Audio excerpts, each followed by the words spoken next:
Good morning बच्चों। Glow of physics में आप सबका स्वागत है। प्यारे बच्चों, आज का जो हमारा टॉपिक है वो है बच्चों रेडियो एक्टिव विकिरण के प्रकार एवं उनकी प्रकृति, kinds and nature of radio active radiation. प्यारे बच्चों, वैज्ञानिक रदरफोर्ड ने विभिन्न रेडियो एक्टिव पदार्थों से उत्सर्जित होने वाली रेडियो एक्टिव विकिरणों पर क्या किया बच्चों? वैद्युत क्षेत्र तथा चुंबकीय क्षेत्र के प्रभाव का अध्ययन किया। ठीक है बच्चों, वैज्ञानिक क्या थे बच्चों? थोड़ा मैं यहाँ पर लिख दूं। वैज्ञानिक कौन थे? रदरफोर्ड। वैज्ञानिक रदरफोर्ड ने क्या किया? रेडियो एक्टिव पदार्थ, रेडियो एक्टिव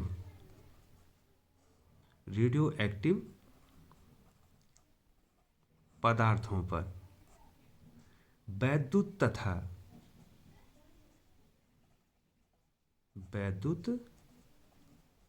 तथा चुंबकीय क्षेत्र के या क्षेत्रों के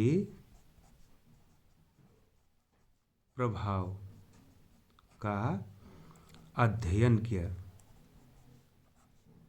ठीक है बच्चों, क्या किया? रदरफोर्ड ने क्या किया बच्चों?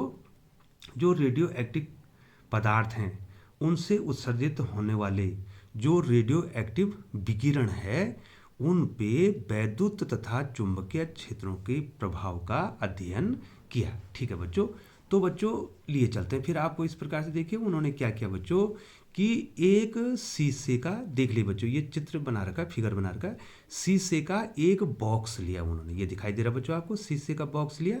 ठीक है बच्चों, और उन्होंने क्या कर दिया, इसमें ये देखो शीशे का बॉक्स, इसमें किसी रेडियो एक्टिव पदार्थ को रख दिया और इसमें एक होल कर दिया, एक छेद कर दिया बच्चों इसमें। ठीक है, और उन्होंने क्या किया?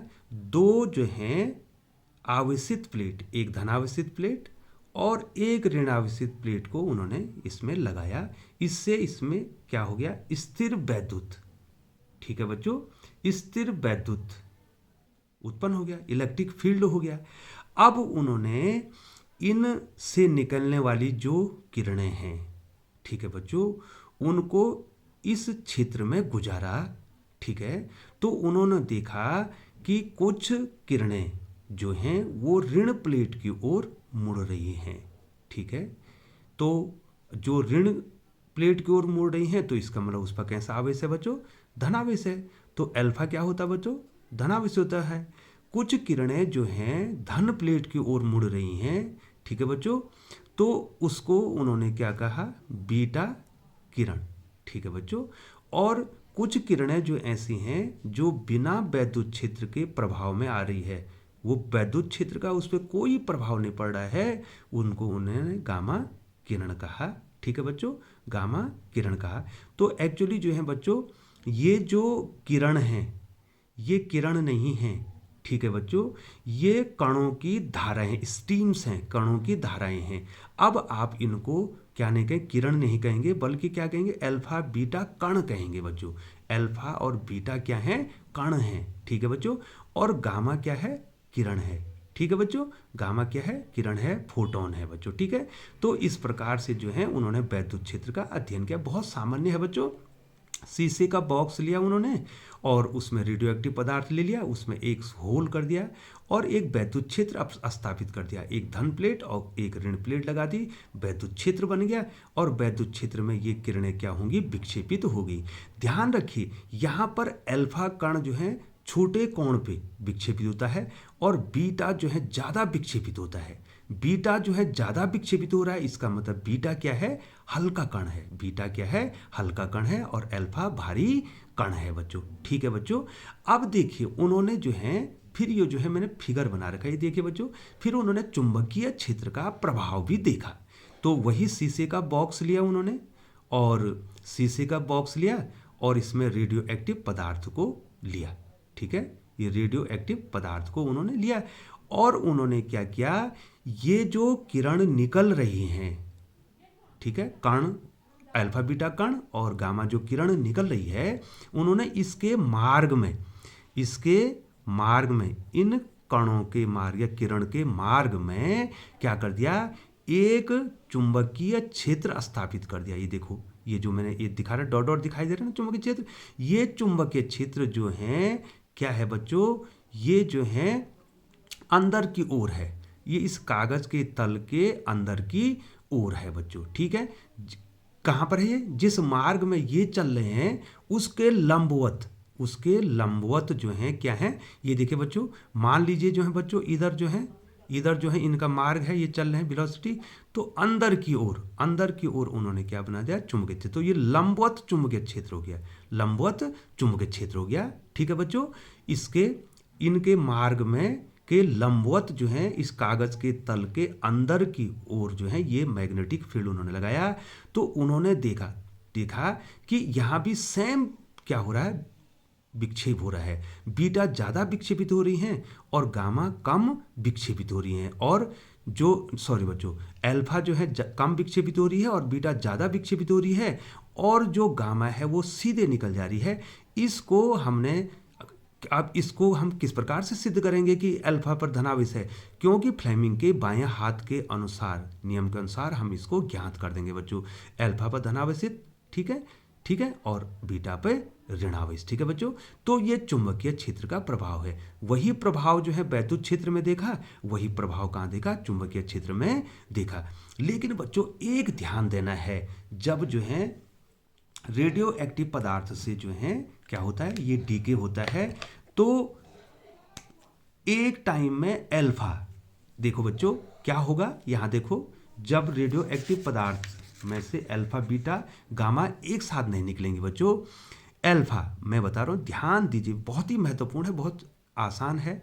अल्फा कण तथा बीटा कण एक साथ नहीं निकलते,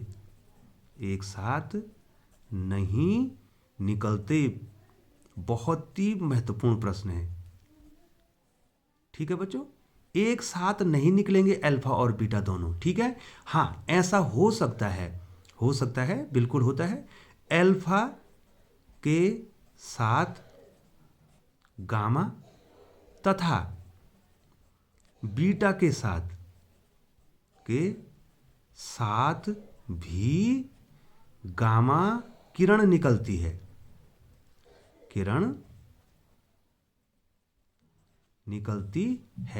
लेकिन अल्फा और बीटा दोनों एक साथ नहीं निकलेंगे। अब प्रश्न है,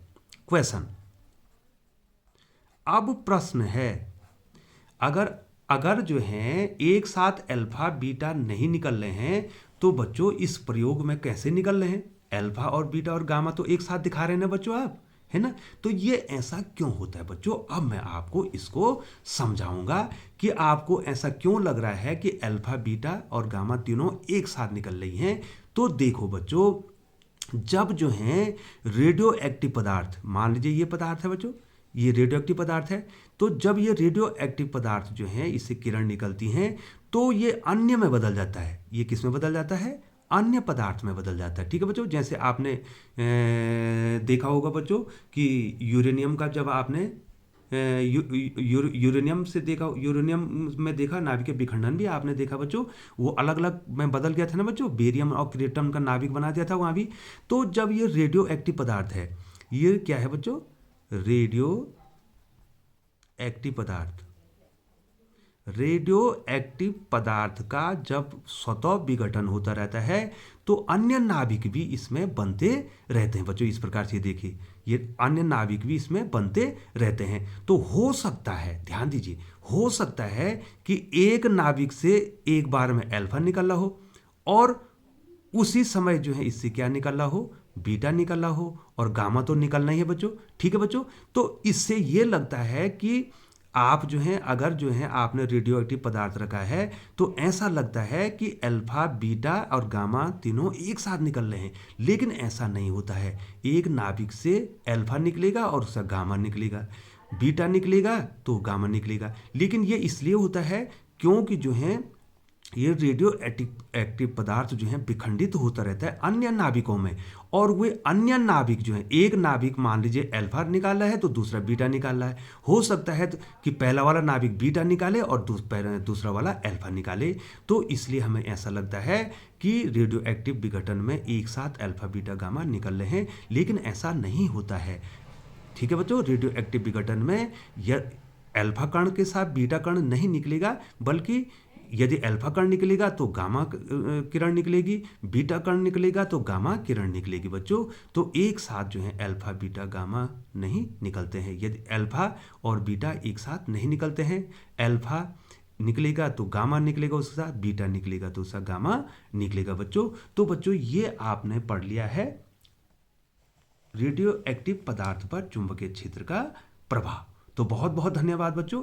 अगली वीडियो में आपको इंतजारी करनी है, आपको जो है इनके गुणों के बारे में बताएंगे।